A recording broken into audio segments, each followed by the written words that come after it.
O patrono do Foro de São Paulo, Fernando Henrique Cardoso. Depois dele veio o petismo, 16 anos. Eles destruíram a educação. E agora, vem falar do governo Bolsonaro. Assista esse vídeo, presta bastante atenção. Você vai entender aonde a educação do Brasil está. Então, o que aparece nas propagandas da esquerda, que domina a grande mídia, assessorias de imprensa das universidades? É isso, que as nossas universidades estão entre as que mais produzem artigos no mundo. Isso é verdade. Só que eles vendem quantidade como se fosse qualidade. A USP está a oitava melhor universidade do mundo. Isso é uma mentira. A USP ela não é a oitava melhor, é a oitava maior. Eu não tenho nada contra a USP, eu estudei na USP, fiz parte do meu doutorado na USP. Agora a gente tem que falar a verdade. Se a gente quer curar uma doença, o doente ele tem que ser informado da sua doença. É o que acontece na universidade brasileira. Ela está doente, muito doente. De fato, em quantidade, USP está em 8º lugar. Mas se a gente pega a posição no ranking de 2018, a Universidade de São Paulo está em 780. Tá? Então, se você pegar a lista das 1000 maiores universidades do mundo e for passando lá no mouse, é uma experiência que causa dor. Você não encontra nenhuma universidade brasileira. Você chega na 710, você encontra a Universidade Federal de Santa Catarina no ranking de 2018. Em algumas áreas a gente está caindo ano a ano em relação ao primeiro lugar do mundo, né? Quer dizer, o Brasil investe muito e apesar disso o impacto cai. Se for uma lista de 70 países, por exemplo, a gente está em 58 em impacto, né? E muita gente me critica e fala, mas você está comparando com a Singapura. Singapura é uma potência, todo mundo sabe. A Suíça, ou a Dinamarca, né? E a América Latina? Em que lugar a gente está na América Latina? Em que posição você acha que vai estar o Brasil? De 12 países. Antepenúltimo lugar. A gente só está na frente de Cuba e da Venezuela. Venezuela por razões óbvias, né, do desastre do país, né? E Cuba tem sido sempre o último lugar da América Latina. Então, não é porque a gente está comparando o Brasil com outros países desenvolvidos que nós estamos abaixo. Todo ano eu via assim, o anuário científico da Enciclopédia Britânica e via os prêmios internacionais. Nunca tinha um brasileiro. Tem a cara da Zâmbia, da Serra Leoa, da puta que eu pariu, você tá entendendo? Do Polo Norte, tá entendendo? Da Antártida, né? Da Pinguim da Antártida, premiado, prêmio de física. Não tinha um brasileiro, porra. É produção que não serve pra nada. Pra mostrar, a mãe, olha eu. Cada trabalho universitário devia ser aqui, ó. Mãe, olha eu. É isso. Agora, se a gente olhar para dentro da área de humanas, as sub-áreas das humanas, então a gente pode ver o ranking, por exemplo, sociologia. 43 de 46 países, é lá embaixo, né? Dentre os países que publicaram pelo menos 100 trabalhos em sociologia, o Brasil tem 43 de 46. Em linguística, o Brasil está em 20º de 22 países. Em história, 37º de 42. Antropologia, 42 de 45. E aí o grande fracasso mesmo, que é educação, né? A área de pedagogia, que é 53 de 54, ou seja, penúltimo lugar do mundo. A crítica que fizeram, que é o seguinte, é porque nossa língua é o português. O português é uma língua que ninguém lê, então tá bom. Então vou comparar o Brasil com Portugal. E aí eu verifiquei que em quase todas as áreas, aqui ó, isso aqui é o rank score. Olha, Portugal tirou 7, rank score vai de 0 a 10, nota 7. Brasil, 0,2. Linguagem. Portugal tirou 4, Brasil meio. Antropologia, 7, Portugal, Brasil 0,8. Direito, 7,6, 7,5, Brasil 0,2. Educação tirou Brasil 0, o último lugar do mundo. Isso dado de 2017. Quer dizer, nós somos o mesmo povo, Brasil Sim. E Portugal. A dificuldade de você traduzir um trabalho acadêmico brasileiro para o inglês é enorme. O que será que essa pessoa quis dizer aqui? É a maneira do educador brasileiro escrever, que tem um pouco, aí voltamos ao Paulo Freire, emular aquela pseudo-poesia, né?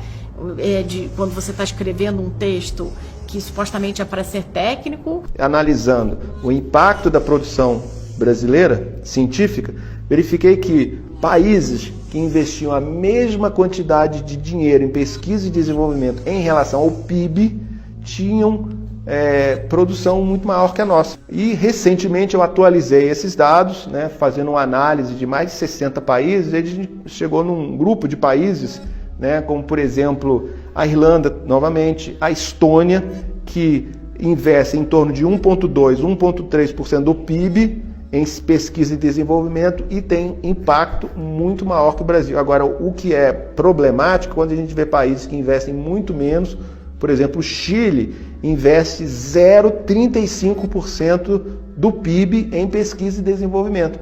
E o impacto da pesquisa chilena é substancialmente maior que o nosso. As nossas universidades federais estão entre as mais caras do mundo, em dólares. Então, evidentemente, não é questão de recurso. Se a gente pegar o PIB do Brasil, né, e extrair quanto que é 1,3% do PIB investido em ciência, tecnologia e desenvolvimento, dá em torno de 100 bilhões de reais. Com apenas R$10 por mês você se torna um membro patriota e tem acesso à versão completa da trilogia A Pátria Educadora, livre de anúncios e muito mais. Entre no nosso site agora e torne-se membro. Quando procuramos nas plataformas de pesquisa, fica fácil encontrar exemplos de trabalhos ideologicamente enviesados, pouco lidos e pouco citados. Muitos apresentam pautas que os brasileiros jamais imaginariam que foram financiadas pelo dinheiro público. Na Universidade Federal da Bahia, uma estudante apresentou uma tese questionando se sapatos têm sexo, referindo-se às metáforas de gênero de lésbicas de baixa renda. Na mesma universidade, outro estudante teve seu mestrado financiado para produzir uma pesquisa autoetnográfica, analisando a prática de sexo oral entre homens dentro do banheiro de uma estação de trem. O valor da bolsa foi de R$20 mil do dinheiro público. Na Universidade Federal de Juiz de Fora, um dos temas aprovados pelo mestrado foi Por onde andam os gogoboys de Juiz de Fora? A produção científica brasileira internacionalmente não existe. Ela simplesmente não é mencionada. Ninguém lê esta merda. E vai ler para quê? Para perder seu tempo? O prejuízo que as universidades dão ao Brasil são muito maior do que a corrupção, né? Você pega todos os roubos de dinheiro público, a universidade é pior. A linguagem academicista e romantizada esconde o vazio e a promiscuidade do financiamento estatal. Uma vasta quantidade de trabalhos acadêmicos vão desde categorias pornográficas até a relativização da pedofilia. Enquanto o sistema público privilegia produções acadêmicas que não contribuem com as demandas sociais, áreas de vital importância ficam em segundo plano. Uma coisa que me chama a atenção é a quantidade de vagas destinadas para ciências sociais. Eu não estou nem falando da infinidade das ciências humanas, mas sim das ciências sociais. Aqui na Universidade Federal do Rio Grande do Sul, da onde eu sou egresso, são 100 vagas para o curso noturno e 60 vagas para o curso diurno. São 160 vagas por ano. E aí tu vai perguntar, pô, Conrado, mas que bom que tem muitas vagas, eu fico muito feliz também. O problema é que é discrepante em relação a outros cursos, por exemplo, engenharias, tem 20 vagas, algumas delas, engenharia de alimentos, engenharia de energia, né? A gente questiona tanto a importância da energia hoje, tem 21 vagas. Engenharia hídrica, o Brasil, o maior recurso natural é a água, 21 vagas. Odontologia, noturno lá, 21 vagas. Até curso de fonoaudiologia, 21 vagas. Biotecnologia, 20 e poucas vagas. Biomedicina, 20 e poucas vagas. E aí nas ciências sociais nós temos 160 vagas. Por que disso? Na minha visão, a parte mais triste disso é que entram 160 estudantes a cada ano e se formam muito pouco. Na proporção da formatura das ciências sociais, tem diversos cursos junto ali, relações internacionais, história, filosofia, ciências sociais. No ano passado se formaram 60. Não só das ciências sociais, de toda a gama das ciências humanas. Só 60. Desse universo geral que a gente conta aí, com quase 500 estudantes que entram por ano, 10% consegue chegar no final, dentro de uma seriação. O que me choca nesse ponto também é saber o porquê disso, porque é dinheiro alocado. Quem são essas pessoas egressas que saem dali? O que eles fazem? Que ponto que eles trazem pra gente, pra nós enquanto nação? Afinal de contas, a universidade pública é dinheiro público. Na minha visão, o que a gente tem ali é uma grande manutenção dos partidários da esquerda. Porque eles estão estudando, nunca se formam, recebem bolsas, o investimento é maciço nesse setor e estão formando professores que fazem a continuidade desse pensamento. Mas se você olhar hoje em dia, o que você precisa para você entrar numa faculdade superior, uma universidade, né? Em função do resultado na prova do Enem, né? Se você não tiver, digamos, 600 pontos, você não consegue entrar numa universidade pública, mas você consegue entrar na faculdade de pedagogia.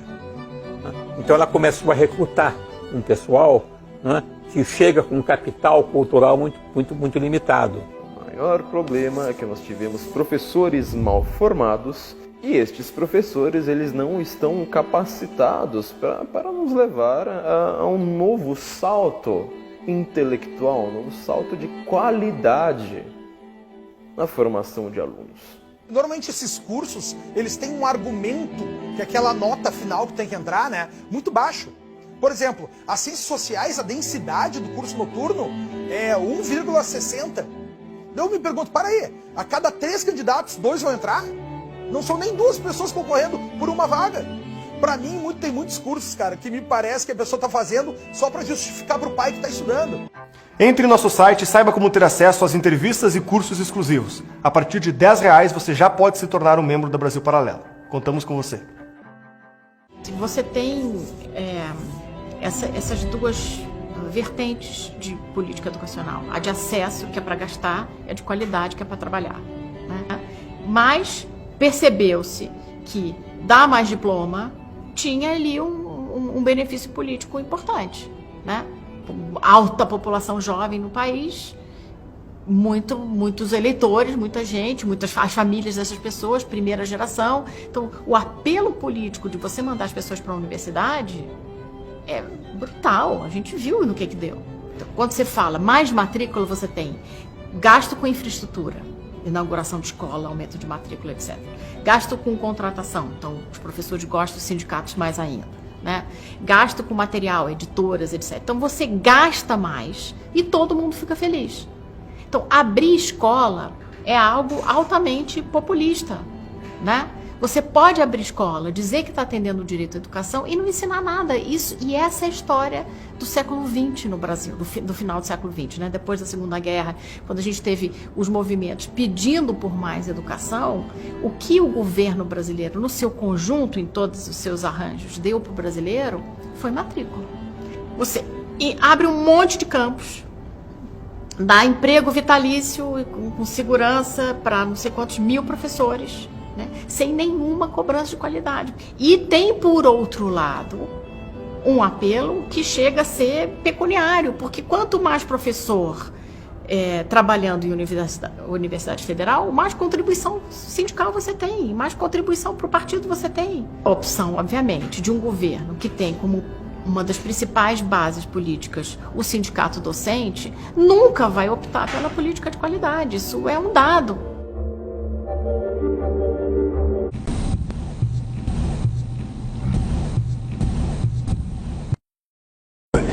Como eu fui oposição há muito tempo, eu cansei de viajar o mundo falando mal do Brasil, gente. Era bonito a gente viajar o mundo e falar, no Brasil tem 30 milhões de crianças de rua, no Brasil tem 30 milhões... A gente nem sabia, tem não sei quantos milhões de abortos, era tudo clandestino, mas a gente ia citando números, sabe? Se o cara perguntasse a fonte, a gente não tinha, mas a gente ia citando números. Eu não esqueço nunca, eu estava debatendo, o Roberto Marinho e o Jaime Lerner em Paris. Aí eu estava lá falando aqui os números, não sei de que entidade que era, também não vou dizer aqui, porque eu já tenho 68 anos, não vou. Mas eu estava dizendo, porque no Brasil tem 25 milhões de crianças de rua. Eu era aplaudido calorosamente pelos franceses. Quando eu terminei de falar, o Jaime Lerner falou assim para mim, ô Lula, não pode ter 25 milhões de crianças de rua, Lula. Porque senão a gente não conseguiria andar nas ruas, Lula. É muita gente.